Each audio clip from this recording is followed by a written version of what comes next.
الحمد لله حمدا طيبا كثيرا مباركا فيه كما يحب ربنا ويرضاه وأشهد أن لا إله إلا الله وحده لا شريك له وأشهد أن محمدا عبده ورسوله صلى الله عليه وعلى آله وصحبه وسلم وبعد.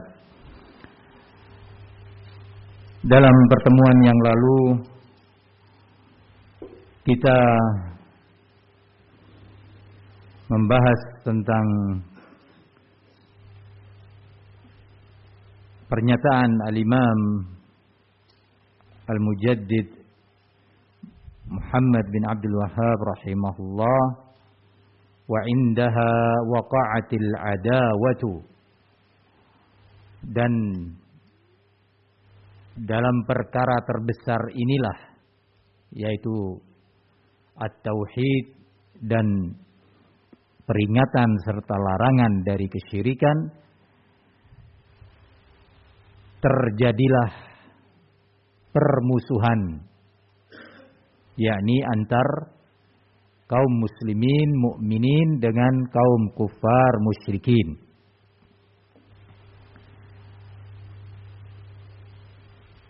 Prinsip al-adawah wal baghdha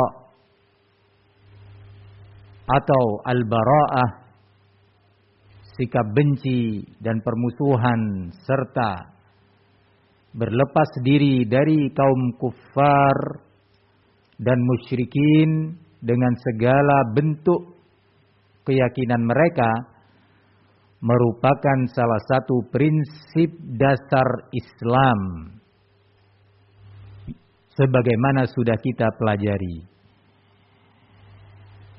Namun tentu penerapannya semua dalam bimbingan ilmu, diterapkan secara ilmiah, adil, sportif, sesuai dengan bimbingan Al-Quran dan As-Sunnah. Kebencian dan permusuhan terhadap kaum kufar tidak identik dengan sikap emosi yang diterapkan secara emosional, serampangan dan brutal. Penerapannya pun ada ketentuan-ketentuan yang indah dalam Islam. Adil, menempatkan segala sesuatu pada tempatnya, sesuai porsinya. Ilmiah, sportif dan adil, berbeda dengan sikap dan cara kaum liberalis dan sekularis yang bersikap ekstrim kiri, melampaui batas-batas Al-Quran, sehingga cenderung menghilangkan prinsip mulia ini, meremehkan dan mengkaburkannya di tengah kaum muslimin. Tidak pula dengan cara dan metode penerapan kaum teroris Khawarij yang tidak sportif dan tidak ilmiah, serta cenderung emosional dan brutal. Juga ini mencoreng nama baik Islam, sekaligus mencoreng nama baik prinsip yang sedang kita bahas ini. La ifrat wa la tafrit. Tidak boleh sikap ekstrim kanan berlebihan, tidak pula berlebihan ekstrim kiri. Penerapan sikap al-wala wal bara, sikap loyal terhadap kaum mukminin, mencintai mereka dan berta'awun dengan mereka, serta sikap al-bara, berlepas diri, benci terhadap kaum kufar, telah diterapkan secara baik, secara sempurna, ilmiah, adil dan sportif oleh generasi terbaik umat Islam, yaitu generasi sahabat Rasulullah sallallahu alaihi wasallam. yang langsung di bawah bimbingan Nabi alaihi salatu wassalam. Barang siapa yang ingin menerapkan prinsip ini dengan cara yang baik, tepat, indah, ilmiah dan sportif, ikutilah, teladanilah cara-cara generasi terbaik yang Rasulullah alaihi salatu wassalam mengatakan khairun nas qarni. Generasi terbaik adalah generasi di situ aku hidup bersama mereka, yaitu para sahabat. Pihak yang ekstrim kiri, dalam hal ini kaum liberal, hanya menyoroti cara penerapan yang serampangan oleh kaum teroris Khawarij, sehingga menyimpulkan kesimpulan yang salah tentang Islam, gambaran yang tidak benar dan tidak adil terhadap Islam. Semestinya mereka, kalau ingin melihat keindahan Islam dan syariatnya yang penuh kasih sayang, langsung mempelajari, menelaah, mengkaji apa yang dituntunkan dalam Al-Quran dan dalam sunnah Nabi serta para sahabat beliau. Di situ akan ditemukan al-wasatiyah, sikap moderat yang tepat, bukan moderat yang dibuat-buat oleh kaum liberal. Al-wasatiyah, sikap tengah, tidak ekstrim kanan, tidak ekstrim kiri, dengan kata lain moderat, yang ilmiah, tidak yang dibawa gambaran kaum liberal. Dan dengan itu pula kita akan tahu, dengan kita mempelajari cara penerapan al-wala dan al-bara terhadap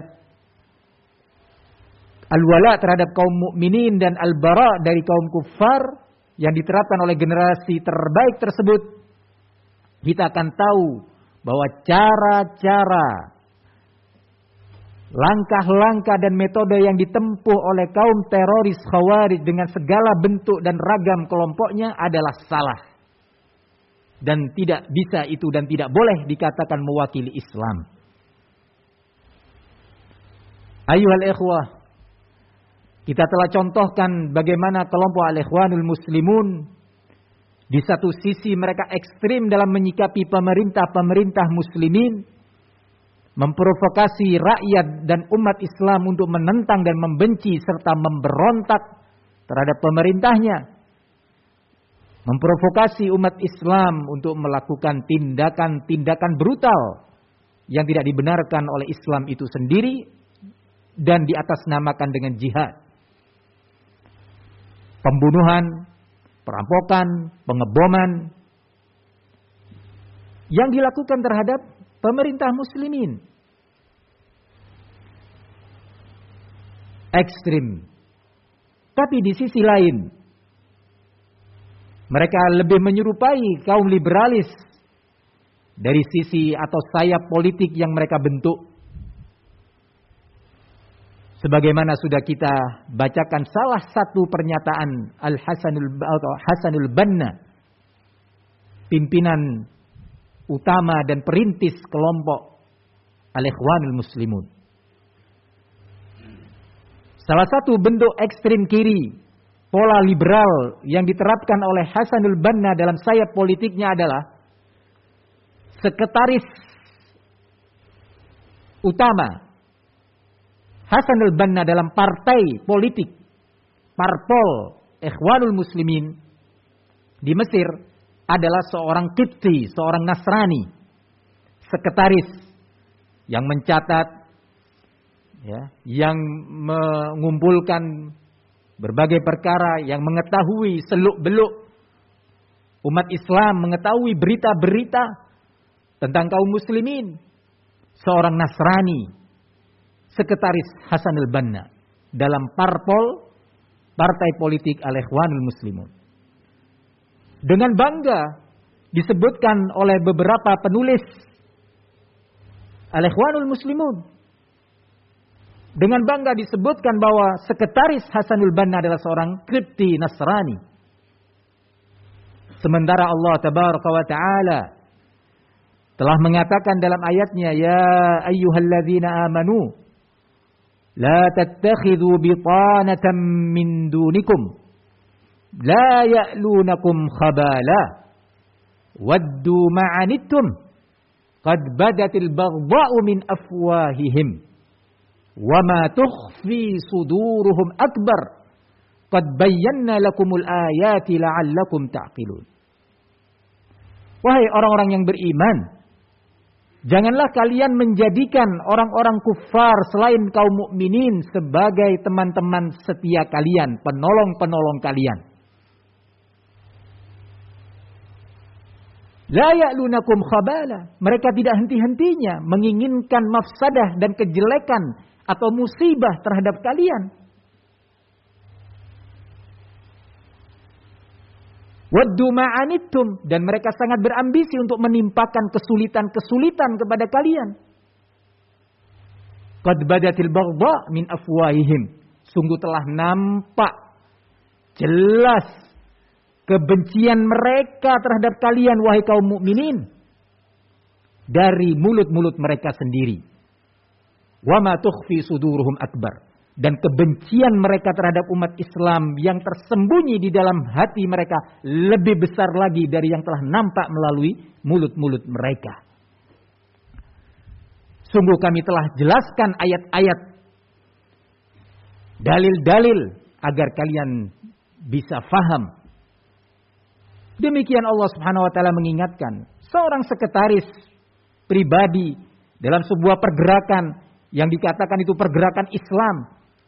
Ternyata seorang Nasrani yang dijadikan bitanah, teman dekat dan penolong dekatnya, bahkan posisi yang sangat strategis yaitu sekretaris. Bukan sekedar bendahara. Ini adalah cara berdakwah yang salah, cara dakwah hizbiyah. Dan ini salah satu bentuk dari sekian bentuk penyimpangan al-Ikhwanul Muslimun. Ayuhal ikhwah, ternyata paham kelompok ini yang mungkin penulis kitab yang sedang kita baca ini tidak menyangka dan tentu tidak tahu bahwa akan muncul sekian abad setelah wafat beliau sebuah kelompok yang pola berpikirnya ternyata memang menyelisih Al-Quran was Sunnah yang sebagiannya telah beliau torehkan dalam kitab ini. Ternyata tidak berhenti sampai di sana. Pola pikir al-Ikhwanul Muslimin ini masuk ke banyak pihak, kepada para aktivis-aktivis Islam. Demikian disebut.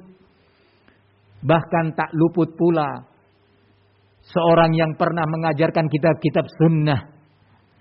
Seorang yang meyakini dirinya di atas sunnah.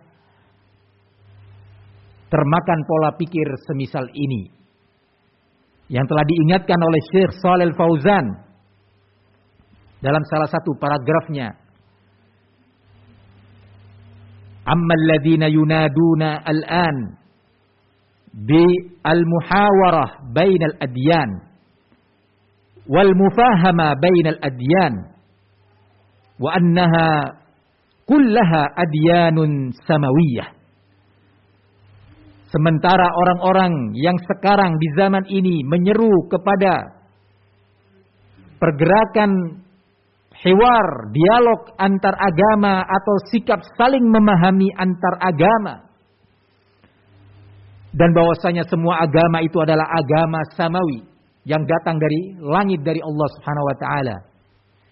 Ini adalah pola pikir al-Ikhwanul Muslimun. Ternyata orang semisal Ali bin Hasan al-Halabi yang sudah meninggal dunia, ya, tapi pola pikirnya masih dibela oleh sebagian duat, sebagian dai dengan penuh asabiyah, tidak mengindahkan nasihat para ulama. Ali Hasan al-Halabi terkontaminasi oleh pola pikir al-ikhwan muslimin. Dalam salah satu muktamar al-hiwar bainal adyan atau muktamar yang diadakan di kota Amman. Kota Amman adalah ibu kota negeri Yordan. Ada sekian tahun yang lalu.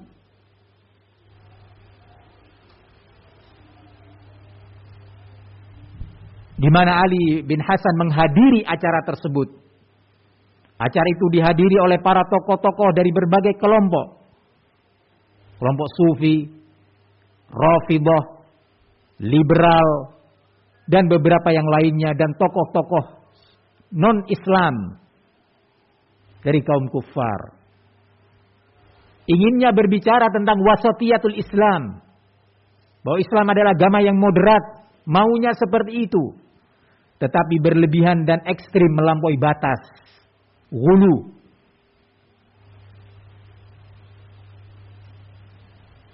Di mana seperti yang disebutkan oleh Syekh Shalih Al-Fauzan, muktamar-muktamar yang diadakan untuk berdialog, bukan berdialog, berdiskusi, saling mencinta antar pemeluk agama dan keyakinan bahwa semua agama adalah samawi. Akhirnya muktamar di kota Amman melahirkan sebuah resolusi yang dikenal dengan Risalatu Amman, dokumen atau resolusi Amman, yang isinya mengajak kepada liberalisasi. Ternyata saudara Ali bin Hasan al-Halabi yang sebenarnya pernah duduk di beberapa majlis Al-Imamul Albani, tetapi sayang dia telah menjual manhajnya, menggadaikan prinsip pentingnya yang sudah dia pelajari dari Al-Imamul Albani untuk nilai duniawi yang dia inginkan. Dia memuji, menyanjung Risalah Amman yang berisi upaya liberalisasi yang akan menghilangkan prinsip al-bara'ah wal adawah terhadap kaum kuffar. Ali Hasan menyatakan bahwa Risalatu Amman syarihatul Islam, sebagai risalah yang menjelaskan tentang hakikat Islam. La kadzib. Sebagaimana dijelaskan oleh ulama kita, hadza kadzib wa zur. Yaqulu munkaran wa zura. Dan dia mengatakan bahwa Risalah Amman tumatsil wasatiyatul Islam, mempermisalkan sebagai contoh modernisasi Islam, bahwa Islam sebagai agama yang moderat. La kadzabta ya Al-Halabi bismil Islam, dengan nama Islam. Ini sangat penting untuk kita mengetahui di satu sisi syubhat dan penyimpangan apa yang disebut dengan Halabiyun. Kedua, bahwa ternyata seorang tidak boleh merasa aman dari kemungkinan fitnah datang menyerangnya. Syubhat datang menghampirinya dan dia tidak mampu untuk menolaknya karena berbagai kepentingan. Dan mengingatkan kita untuk banyak berlindung kepada Allah Tabaraka wa Ta'ala. Ayuhal ikhwah, berikutnya penulis mengatakan, dan ini bagian terakhir dari al-mas'alatul ula. Qala rahimahullah,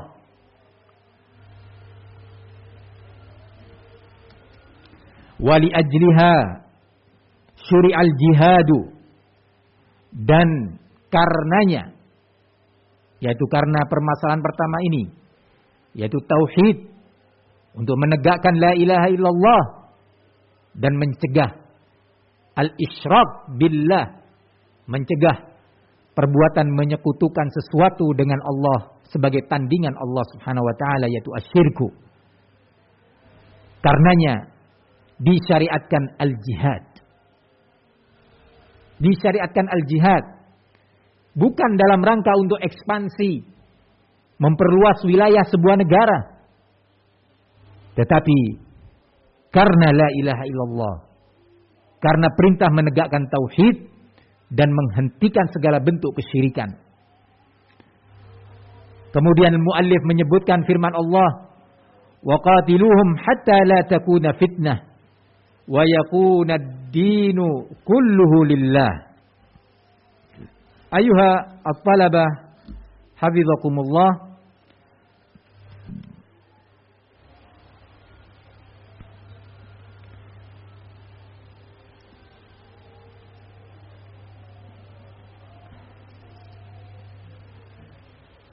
ayat yang disebutkan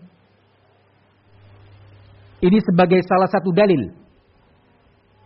Allah mengatakan qatiluhum, dan perangilah mereka, yakni kaum musyrikin, hatta la takuna fitnah, sampai targetnya tidak terjadi lagi di muka bumi ini fitnah. Apa fitnah yang dimaksud? Qala al-mufassirun ay asyirku, hatta la takuna fitnatun ay hatta la yakuna syirkun, sampai tidak lagi ada di muka bumi ini satu kesyirikan pun. Itu adalah target daripada al-jihadu fi sabilillah.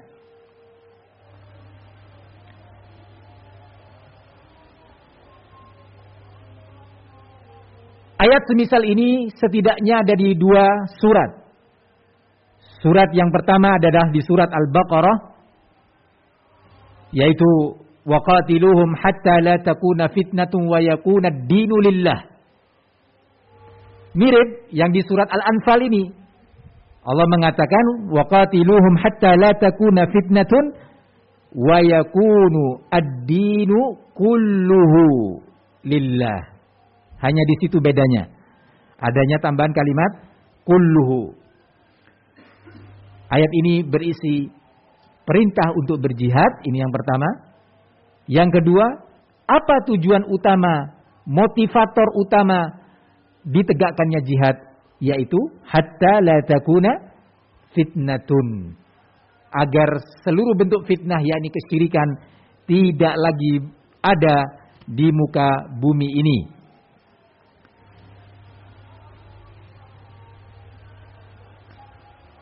Kemudian An-Nabi alaihi salatu wassalam, atau sebelum itu ayat ini juga mengatakan wa yakunud dinu kulluhu lillah, dan sampai seluruh agama, seluruh peribadatan hanya murni untuk Allah tabaraka wa taala, tidak untuk selain Allah, tidak untuk diberikan kepada siapapun dari makhluk ini. Murni hamba-hamba Allah, makhluk-makhluk ini menyerahkan ibadahnya untuk Allah tabaraka wa ta'ala. Itu targetnya. Bukan tadi yang disebutkan untuk memperluas tausi'atul bilad, untuk memperluas wilayah negara. Bukan. Bukan juga karena asabiyah. Karenanya Nabi alaihi salatu wassalam menyebutkan dalam hadis yang muttafaqun alaih dari sahabat Abu Musa al-Asy'ari radhiyallahu anhu, qala jaa rajulun ila an-nabiy sallallahu alaihi wasallam, datang seorang pria kepada Nabi, faqala, seraya bertanya, ya Rasulullah, ar-rajulu yuqatilu hamiyatan wa yuqatilu syaja'atan wa yuqatilu riya'an, ayu dzalika fi sabilillah? Wahai Nabi, bagaimana penjelasanmu tentang seorang yang dia berperang, berjihad hamiyatan, dalam rangka asabiyah? Bisa asabiyah atau fanatisme kabilah, dia berperang karena kabilahnya, atau dia berperang karena fanatisme daerah, kami dari daerah sini, yang itu mana kami dari daerah ini, atau hamiyatan untuk kepentingan yang lainnya, asabiyah dan fanatisme selain daripada karena Allah Subhanahu wa taala. Yang kedua, yuqatilu syaja'atan, seorang pria berperang karena memang dia orang yang suka perang, senang berkelahi, senang berperang, punya kelihayan, skill untuk berperang. dia ikut dalam jihad untuk melampiaskan kemampuannya, melampiaskan keberaniannya dan hobinya. Yang ketiga, yuqatilu riya'an. Seorang pria berperang karena ingin dipuji, dikatakan sebagai seorang muqatil, seorang mujahid. Mana di antara tiga jenis ini yang tergolong perang fisabilillah? Qala man qatala litakuna kalimatullah hiyal ulya fahuwa fisabilillah. Barang siapa yang dia berperang, berjihad dalam rangka untuk menjadikan kalimatullah, yaitu la ilaha illallah, menjadikan tauhid ya, yang tertinggi di muka bumi, menjadi prinsip yang tertinggi, maka itulah perang dan jihad yang terhitung sebagai fisabilillah. Ayyuhal ikhwa, Islam mensyariatkan al-jihad, tetapi sama seperti masalah al-wala wal bara, masalah al-jihad ini juga ditinjau dan dipandang, dinilai secara tidak adil, baik oleh kelompok ekstrim kanan, kaum liberal yang mencibir amalan jihad, yang menghinakan amalan jihad, serta memberikan gambaran-gambaran negatif, gambaran-gambaran yang tidak pantas kepada umat tentang jihad Islam, sehingga menimbulkan Islamofobia, menimbulkan sikap antipati terhadap Islam karena penggambaran yang salah dan berlebihan dengan disengaja oleh kaum liberalis sebagai kepanjangan tangan dan duta-duta kaum kufar di Eropa sana. Ayuhal ikhwah, di sisi lain jihad dinilai, dipandang dan diterapkan secara salah, secara ekstrim oleh kelompok teroris Khawarij, bukan pada tempatnya pula. Terkait pandangan dan cara penilaian kaum liberal, kita mengingatkan semuanya dengan firman Allah Tabaraka wa Ta'ala di samping yang dalam surat Al-Anfal ayat ke-29 tadi, atau ayat ke-39, dan juga yang di dalam surat Al-Baqarah ayat 193, juga di sana ada ayat-ayat lainnya. Allah mengatakan, ya ayyuhan nabi jahidil kuffara wal munafiqin waghluz alaihim. Wahai sekalian nabi yang memerintah Allah, yang diperintah adalah nabi yang rahmatan lil alamin, nabi yang diutus sebagai kasih sayang untuk alam semesta ini. Perangilah, ya. Jahid, ya ayuhan nabi jahidil kuffar, perangilah orang-orang kafir. Diperintahkan untuk menegakkan jihad terhadap orang kafir dan al-munafiqin. Perintah berjihad ini ditegaskan oleh Allah dengan perintah berikutnya, waghlum alaihim, dan bersikap keraslah kepada mereka. Mau dikemanakan ayat-ayat semisal ini? Begitu juga ayat di dalam surat At-Taubah. Allah Subhanahu wa Ta'ala mengatakan, ya ayyuhalladzina amanu qatilul ladzina la yu'minuna billah wala bil yaumil akhir. Qala qatilul ladzina la yu'minuna billahi wala bil yaumil akhir wala yuharrimuna ma harramallah wala yadinuna dinal haqq minal ladzina utul kitab hatta yu'tu al-jizyata wa hum saghirun. Wahai, yakni perintah ini kepada kaum mukminin, perangilah orang-orang yang tidak mau beriman kepada Allah dan tidak mau beriman kepada hari akhir, al-Yahud, an-Nasara, al-Musyrikin, dan berbagai agama lainnya. Dan tidak mau mengharamkan segala sesuatu yang telah diharamkan oleh Allah. Allah mengharamkan untuk menjadikan tandingan dan sekutu bagi Allah. Mereka menghalalkannya, enggak mau mengharamkannya. Allah mengharamkan untuk dinyatakan atau diyakini bahwa Allah memiliki anak, sementara Yahud mengatakan Uzair anak Allah. Sementara Nasara mengatakan Isa ibnullah, putra Allah. Sementara kaum musyrikin menjadikan tandingan-tandingan dalam peribadatan selain Allah dari berbagai makhluk. Naam. Qatilul ladzina la yu'minuna billahi wala bil yaumil akhir. Wala yuharrimuna ma harramallah. Wala yadinuna dinal haq. Dan mereka-mereka yang tidak mau beragama dengan agama yang benar. Apa agama yang benar? Islam.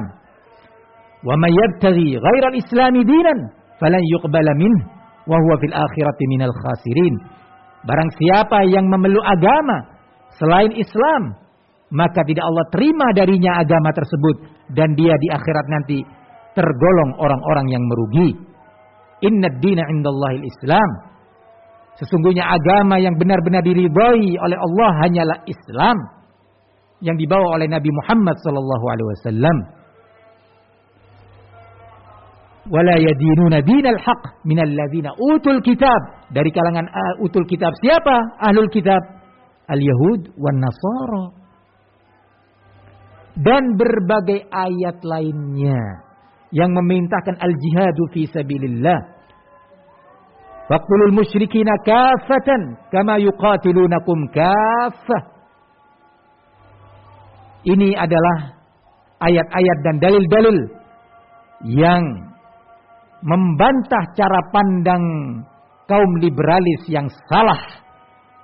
Kaum liberalis yang negatif pandangannya terhadap jihad fisabilillah. Dan siang malam terus-menerus menggambarkan kepada kaum muslimin gambaran yang menakutkan tentang jihad fisabilillah. Demikian kajian ke-8 ini. InsyaAllah kita akan lanjutkan pada berikutnya. Kita akan membahas sisi lain dari kaum ekstrim kanan yang menerapkan jihad dengan penerapan yang salah dan menggambarkan atau tergambarkan Islam dan jihad itu sendiri sebagai gambaran yang menakutkan, yaitu kaum teroris Khawarij. Sampai di sini kajian kita. Wassallallahu wasallam wa barak ala nabiyyina Muhammad wa ala alihi wa sahbihi wasallam walhamdulillahi rabbil alamin.